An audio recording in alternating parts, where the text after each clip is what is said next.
general strike achi koi Cocomi khaktan hekta general strike kawde haga yaba nati leiriba ngasi Manipur gi people singjina sigi sentiment se khangbira kamsida kali marungi Manipur da Manipur thaba yaroidino bano haibagi wahangsida Esha-eshana voluntarily thamoi da pawibaduna general strike si support toubiyu aduga kana gumbana kaji manungda lairakta konsangda masi marunda kana gumbana nisa yonba yu yonba aduga ok yonba jen yonba mayam amasu sathare haiba koina pauchi tajare aduna masiguma thabakse tawbiganu.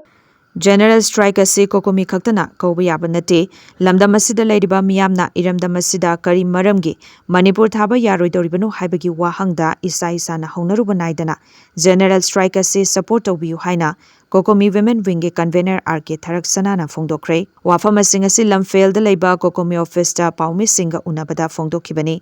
Mana makha taraduna nomogi suza nomja tauduna charatan liba kaithel fambi ima singda tangai fadana numit nini asidi sintha lepinaba haikibaga loinana aikoi amata oina punduna apunbagi pangal asitana aikoina tan liba pandam asi phangba ngamgadoribani aikoi kharana tan liba pandam asi phanggadauba nate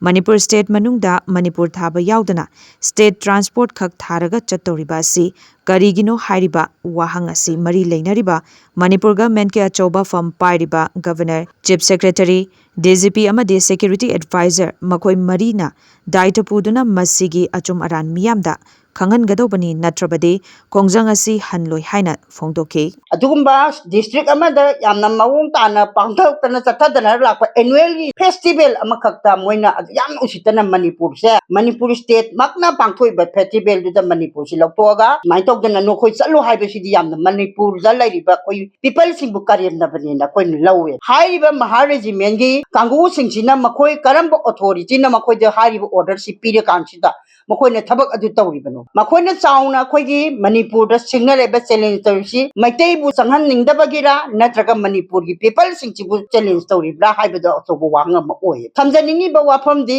ngasi si akoina popular government am laitra matungda hojik lebak ngapiriba honorable koi governor of Manipur akoi gi security advisor chief secretary oi DG makhoi mari gi achoba daitan makhoi mari na order tawribra kanana order tawribano khangdano hojiki haiba Manipur haiba state sida moi masama governor oina laaka govern tawriba makhoi mangna Manipur muthalo haiba se masi akoi gi compromise to sungam ngamoy general strike achi koi Cocomi khaktana hekta general strike kawde haga yaba nati leiriba ngasi Manipur gi people singjina sigi sentiment se khangbira kamsida kali marungi Manipur da Manipur thaba yaroidino bano haibagi wahangsida Esha-eshana voluntarily thamoi da pawibaduna general strike si support toubiyu ngasi nomagi chara tanjaraga sujaraga chajariba kaithegi ima singda tangai padan ni se akoi lepi oina haijadana lepire aduga kana gumbana kaji manungda lairakta konsangda masi marunda kana gumbana nisa yonba yu yonba aduga ok yonba jen yonba mayam amasu sathare haiba koina pauchi tajare aduna masiguma thabakse tawbiganu akoi apunbagi panganduna satijuna koi ngasi akoina phangena khaliba pandanse phanggadabani tangai phadragadi asi government gi thabak tawbiriba government employees sing phawada makoi su Manipur praja ama oina Manipur asa ama oina office phawada koi lepi oina haijaning